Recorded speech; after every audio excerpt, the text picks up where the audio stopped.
Your undergrad years, your college years are those years when there's usually so much to do. There's, of course, a whole lot to learn. There's so much to worry about your future. There's so much to plan.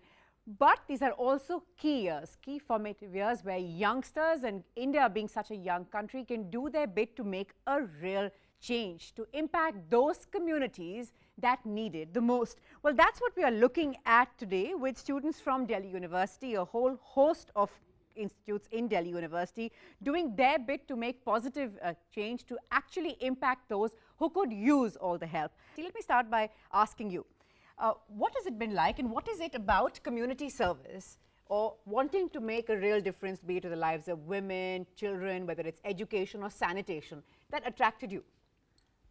It is very much about the idea of bringing a change while you're in college. It brings so much empowerment to you and to the community around you that you are helping, and it is mostly about that. Yeah. Was it an easy decision to take? Were you sort of like reasonably sorted in your head that, you know, I'm going to do something like this? Or is it something that you just tried your hands with and say, give me an idea of what the project is?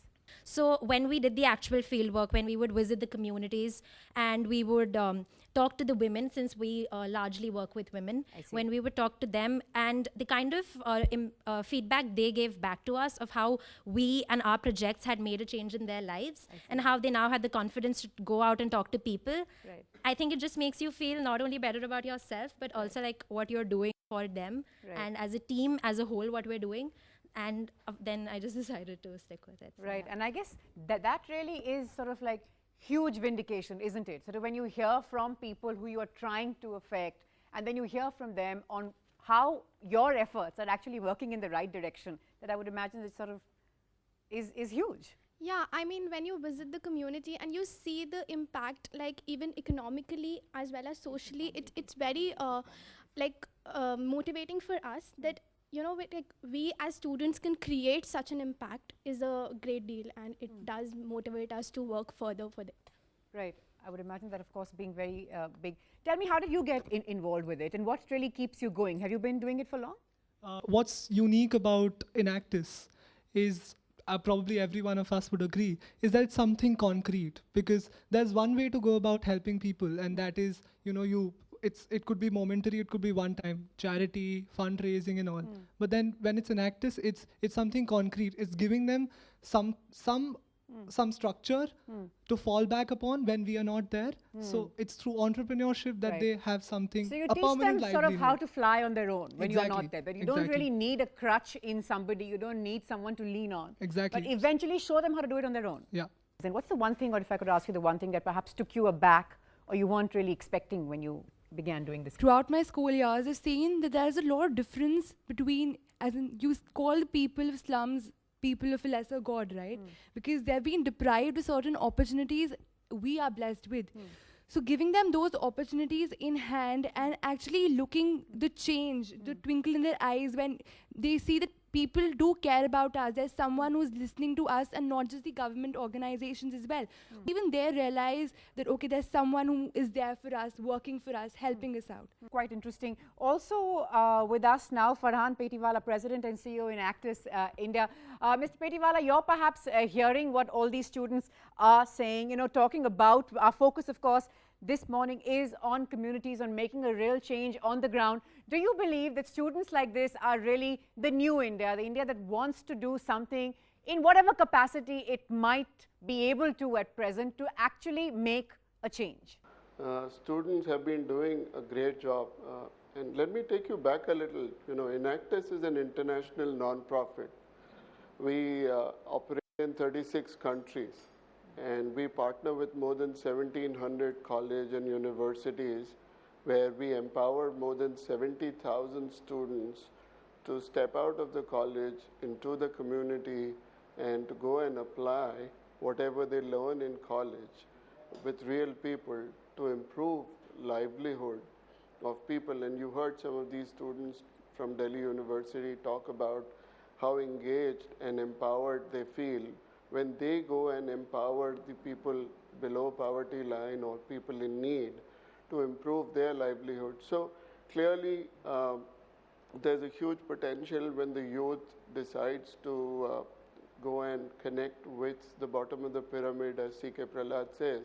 Right. And I definitely see a huge potential and change happening with the involvement of the youth, not just in India but globally. Right. And that, of course, is very important because they're really going to lead our countries, lead the world into the years and decades ahead, which is why change is so important. Give me a sense of your project and sort of how you got involved with it. Okay, so our first project is Project Kayakal, pulling the strings of change. This project was started a few years back when our seniors, they read an article in the newspaper and they came to know about this community of puppeteers in Katputli colony, Shadipur. These people are really talented, but they do not have opportunities. Their art is not in a right state in the country today. So then we approached them and we got them contracts from huge organizations like Barclays, Yes Bank, Doordarshan. And now the puppeteers have been able to take their arts to great heights. Interesting. And how long does one have to sort of wait to see results? I mean, they keep saying the young are restless and they sort of want to see change quickly. Does that really happen? Do you sort of think that I've been trying, we've been trying, there's so much, what is going wrong? Why isn't it working? I mean, does that happen? Yeah, as she said, it's a two-way approach. So we also learn patience here. For example, one of our projects, it started 6 years ago. Right. So it was about menstrual hygiene of women. I see. And we saw that women are, this issue, the very issue of menstrual hygiene is a taboo. People are afraid to talk about it. Women are not allowed to enter temples during their periods or even kitchens for that matter. So we conducted surveys across Delhi and we found out that there is a need. So after 6 years, now we found the real results of it. So when we started this project, more than 70% did not know about it. Right. And right now, more than 70% use sanitary napkins. I just want to sort of come in here. You know, that you're dealing with, say, a deep-rooted prejudice. You know, how does one really counter that? Because I would imagine that there are lots of people who would believe that they have a right to the prejudice, or they believe that there are enough reasons, or sort of, you know, it's sort of this is what they've heard for generations after generations, and this is the way to do it. How do you believe you counter prejudice of that kind? So what happens at these sensitization camps is we talk to women about this, and even the men. We tell them that this is not a curse for you. This is actually a boon for all of you, that you are the ones, because of this process, you're giving birth to kids. So that is how you change the mindset of behavioral change. Mr. Petiwala, come in here, sir, if you can hear us. This is, of course, a young India that is eager to take a challenge by its horns, as it were, and really make a tangible difference on the ground. In all your years of seeing students, seeing student involvements, working with communities, how do you believe the times have changed as far as participation of our young is concerned? The students on the ground, they're like an army. Today we have 3,000 students going and doing these kind of projects, and with the freedom they have to do whatever they want to do, as long as they can show Affect that real sustainable change. livelihood enhancement. Right, right. Yeah. And show some tangible results, which of course many of them are doing. Tell me one thing, if by a show of hands I can just ask you, how many of you sort of want to work in the sector that you are in at present? I mean, you know, somewhat of a social sector, of actually making a change. How many of you actually see yourselves working in this space professionally? Wow, that's a larger number than I thought I would get. Those of you who raised their hands on wanting to work in the sectors that perhaps Enactus is at present, how much of you are totally supported at home by families? I mean, is everyone's family on board that this is, you want to do this? I mean, fine, I can see, okay. So definitely we are supported by our families, because as he said, it teaches you patience. No matter how... Patience in dealing with the family also? No, not at all. As in, it makes you a social person as well. Once you're going there and once you're in a society, you're a human being, you're a social animal, as they say. So you have to actually deal with all the problems. You must be aware what's happening, and you must be... You know, my parents say that once you go into slums, you come back as a better person, because now you're more humble, you are more patient, because now you know that the food I'm eating, it's not something that, it's not the thing that everyone gets. It's not my right. Yeah, really. exactly. The drink, the water I drink, it's pure. It's not that everyone gets. So I'm much more privileged than them, and I'm realizing that fact. So my parents are pretty happy and supportive because of that fact. Right. I saw you sort of smiling knowingly. There's a mic next to you. So like I'm in my third year now, so I need to figure out what I want to do after college.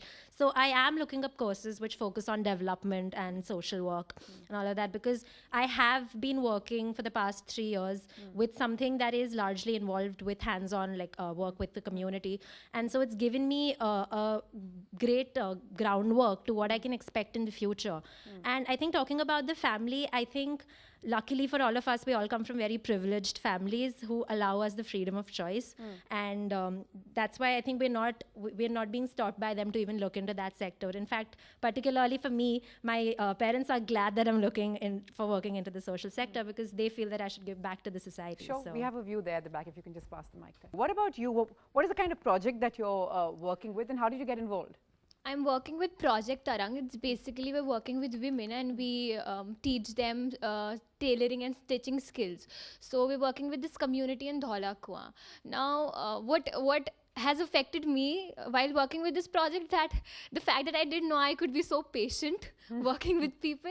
So I think that's what, and the fact it's not only what you see, it's when you actually hear them talk themselves, that they've attained some kind of a sense of empowerment themselves. And when women actually speak to you about how they feel independent because of the work that they're doing, it makes you feel good that actually I'm teaching somebody to be independent. Right. So that's what. Right, I can imagine how that must feel, that feel good. Of course, if you can just pass the mic there. What is it that you want, what is the kind of tangible result that you would like to see? And is it sometimes frustrating to sort of, we discussed this earlier also, but is it sometimes frustrating to sort of not really see results in time bound, no matter how much patience that you're learning along the way?